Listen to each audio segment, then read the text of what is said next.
حضرت مجاہد رحمہ اللہ بیان فرماتے ہیں کہ اگلے زمانے میں ایک عورت حاملہ تھی۔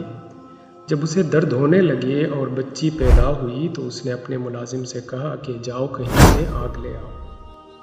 وہ باہر نکلا تو دیکھا کہ دروازے پر ایک شخص کھڑا ہے، پوچھتا ہے کہ کیا ہوا، لڑکی یا لڑکا؟ اس نے کہا لڑکی ہوئی ہے۔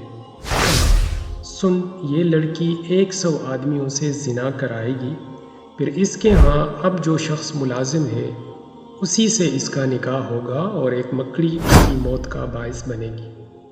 یہ شخص یہیں سے پلٹ آیا اور آتے ہی ایک تیز چھری لے کر اس لڑکی کے پیٹ کو چیر ڈالا اور اسے مردہ سمجھ کر وہاں سے بھاگ نکلا۔ اس کی ماں نے یہ حال دیکھ کر اپنی بچی کے پیٹ میں ٹانکے دیے اور علاج معالجہ شروع کیا، جس سے اس کا زخم بھر گیا۔ اب ایک زمانہ گزر گیا، ادھر یہ لڑکی بلوغت کو پہنچ گئی اور تھی بھی اچھی شکل و صورت کی، بدچلنی میں پڑ گئی۔ ادھر ملازم سمندر کے راستے کہیں چلا گیا، کام کاج شروع کیا اور بہت رقم پیدا کی۔ سارا مال سمیٹ کر بہت مدت بعد یہ پھر اسی اپنے گاؤں میں آ گیا اور ایک بڑھیا عورت کو بلا کر کہا کہ میں نکاح کرنا چاہتا ہوں، گاؤں میں جو بہت خوبصورت عورت ہو اس سے میرا نکاح کرا دو۔ یہ عورت گئی اور چونکہ شہر بھر میں اس لڑکی سے زیادہ خوش شکل کوئی عورت نہ تھی، یہیں پیغام بھیجا، منظور ہو گیا، نکاح بھی ہو گیا اور ودا ہو کر یہ اس کے ہاں آ بھی گئی۔ دونوں میاں بیوی میں بہت محبت ہو گئی۔ ایک دن ذکر اذکار میں اس عورت نے اس سے پوچھا، آپ کون ہیں، کہاں سے آئے ہیں، یہاں کیسے آ گئے، وغیرہ وغیرہ۔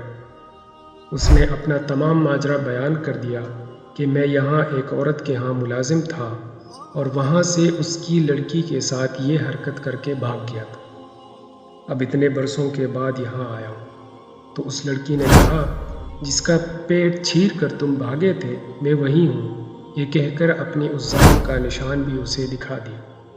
تب تو اسے یقین آ گیا اور کہنے لگا، جب تو وہی ہے تو ایک بات تیری نسبت مجھے اور بھی معلوم ہے، وہ یہ کہ تو 100 آدمیوں سے مجھ سے پہلے مل چکی ہے۔ اس نے کہا، یہ ٹھیک ہے، یہ کام تو مجھ سے ہوا ہے لیکن گنتی یاد نہیں۔